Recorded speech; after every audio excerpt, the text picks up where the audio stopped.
আপনারা কি জানেন মদের বিধান, মদের হারাম হওয়ার বিধান একবারে আসে নাই। প্রথমে বলা হয়েছে মদে কিছু উপকারও আছে, ক্ষতিও আছে, তবে উপকারের চেয়ে ক্ষতি বেশি। সাহাবারা সাবধান হয়ে গেল। এরপর বিধান নাজিল হলো, তোমরা নামাজে যাওয়ার আগে মদ খেও না। 5 বেলা সাহাবারা আর মদের কাছেও যেতেন না, আরো সাবধান হয়ে গেল। সব শেষে ইন্নামাল খামরু ওয়াল মাইসিরু ওয়াল আনসাবু ওয়াল আজলামু রিজসুম মিন আমালিশ শাইতান ফাজতানিবু। মদ, জুয়া এগুলো শয়তানের কাজ, এগুলো থেকে বিরত থাকো। সবাই মদ খাওয়া থেকে একেবারে বিরত রইল। মদের মটকা হাড়ি ভেঙে সবাই মদিনার রাস্তায় ঢেলে দিল। মদের পানিতে পুরো মদিনার অলি গলি সয়লাভ হয়ে গেল। বলেন সুবহানাল্লাহ। তাহলে মদ কি একবারে হারাম হয়েছে? প্রিয় সিলেট, আওয়াজ করে বলেন, মদের বিধান, হারাম হওয়ার বিধান এটা কি একবারে হয়েছে? কেউ যদি ইসলাম মানতে চায় একবারে তাকে সবকিছু চাপিয়ে দেয়া যাবে না। আমাদের কাছে অনেকে আসে, আয়সা বলে, হুজুর আমার মেয়েটা পর্দা করে না, হুজুর পর্দা করে না, ওর জন্য দোয়া করেন। তা আমি বলি বয়স কত? বলে 22। তো 22 বছর বয়সে আগে কি করছেন? আগে পর্দা করাইছেন? না, করাই নাই। তো এখন তো আর হবে না। এখন তাকে আস্তে আস্তে বুঝান যে মা শালীন পোশাক পরো, একটু শালীন, যেমন আছো তেমনই থাকো, শালীন পোশাক। শালীনে অভ্যস্ত হলে বুঝান, মারে একটু মাথায় কাপড় দাও, একটু হেজাব করো। ওইটাতে অভ্যস্ত হয়ে গেলে এরপরে তাকে নেকাবের দিকে আপনি আহ্বান করেন। ওইটাতে অভ্যস্ত হয়ে গেলে হাত মোজা, পা মোজা যদি করতে চায়, এইভাবে গ্রাজুয়ালি আগাতে হবে। প্রিয় ভাইয়েরা, সবচেয়ে গুরুত্বপূর্ণটা আগে, তারপরেরটা পরে। বিশ্বনবীকে আল্লাহ তাআলা দায়ী করে পাঠিয়েছেন। বিশ্বনবী কি মানব মণ্ডলীকে নিজের দিকে ডাকে? দুনিয়ার দিকে ডাকে? কার দিকে ডাকে? দাঈয়ান ইলাল্লাহ বিইذনি, আল্লাহর আদেশে আমি আপনাকে দায়ী করে পাঠিয়েছি। বিশ্বনবী মানব মণ্ডলীকে আল্লাহ তাআলার দিকে ডাকতেন। আল্লাহ তাআলা বলেন, ومن أحسن قولا ممن دعا إلى الله وعمل صالحا وقال إنني من المسلمين। তার চাইতে ভালো কথা, শ্রেষ্ঠ কথা, কল্যাণকর কথা আর কার হতে পারে যে মানুষকে আল্লাহর দিকে ডাকে, সৎকর্ম করে আর বলে আমি হলাম মুসলমান। সুবহানাল্লাহ বলেন।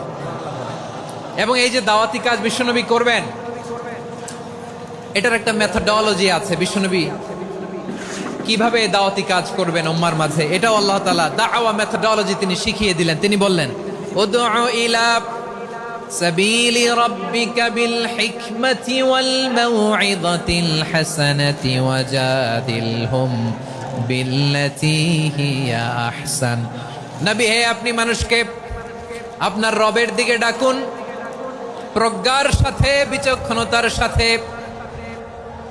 সুন্দর কথামালা দিয়ে, উপদেশ দিয়ে। আর যদি আল্লাহর দ্বীন প্রচার করতে যে কারো সাথে তর্ক করতে হয়, সর্বোত্তম পন্থায় সেই তর্ক করেন। পড়েন সুবহানাল্লাহ। প্রিয় ভাইয়েরা, উদউ ইলা সাবিলি রাব্বিকা বিল হিকমা, আমরা হিকমতের সাথে দাওয়াতি কাজ করতে চাই। হিকমা মানে কি? হিকমা মানে হচ্ছে knowledge plus common sense equals to হিকমা। আল্লাহর দেয়া কোরআন সুন্নাহ এবং আপনার কমন সেন্স, দুইটাকে একসাথে মিক্স করলে এটা প্রজ্ঞা হিসেবে রিফ্লেক্ট করে। শুধু কোরআনের আয়াত মুখস্থ করলেই হবে না, হাদিস মুখস্থ করলেই হবে না, এটা কিভাবে উপস্থাপন করতে হবে সেটাও জানার দরকার আছে না নাই? কি বলতে হয়, কতটুকু বলতে হয় সেটাও জানার দরকার আছে না নাই? সেটার নাম হচ্ছে হিকমা, প্রজ্ঞা। এই প্রজ্ঞার সাথে, বিচক্ষণতার সাথে আমাদেরকে দাওয়াতি কাজ করতে হবে। বিষ্ণু ইসলামের দাওয়াতি কাজের পন্থা দুই একটা শেয়ার করে আলোচনার ইতি টানবো ইনশাআল্লাহ। গ্রাজুয়ালি দাওয়াত দিতে হবে, একবারে সব না। অনেকে নতুন দিনে ফিরে আসে, আজীবন খারাপ কাজ করেছে, অন্যায় অবিচার জুলুম করেছে, তার জন্য দিনে ফেরার রাস্তা খোলা আছে না নাই? সে যখন ইসলামে আসে একবারে আপনি সব চাপিয়ে দেবেন না। নতুন কেউ দিনে ফিরেছে, ইসলাম মানতে চায়, আপনি যদি বলেন তোর 5 ওয়াক্ত নামাজ পড়তে হবে, রোজা রাখতে হবে, তাহাজ্জুদ পড়তে হবে, তোর দাড়ি নাই কেন, তুই তো জাহান্নামে যাবি, এরকম অনেকে বলে কি বলে না? বলা যাবে না, এগুলো বলবেন না।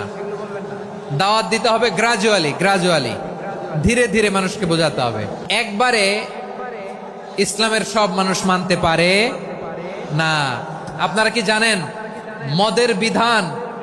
মদের হারাম হওয়ার বিধান একবারে আসে নাই। প্রথমে বলা হয়েছে মদে কিছু উপকারও আছে ক্ষতিও আছে, তবে উপকারের চেয়ে ক্ষতি বেশি। সাহাবারা সাবধান হয়ে গেল।